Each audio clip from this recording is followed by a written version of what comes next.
आपला केक आहे rainbow cake आणि हा आपला केक केव्हाचा तयार झालेला आहे आणि याच्यामध्ये आपण स्प्रिंकल्स टाकले, जे आपण औषध खातो ना त्याचे गोळी, हे बघा याचे गोल्डन कलरचे हे टाकलेत गोळी। हा, त्याच्यानंतर आपण रेनबो म्हणजे कलर्स असतात बघा, रेनबोचा ऑर्डर आली होती।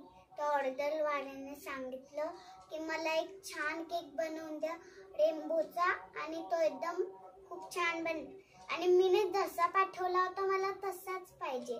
आणि हा आपला केक कसा राहिला, चॅनलला लाईक करा आणि सबस्क्राइब करा।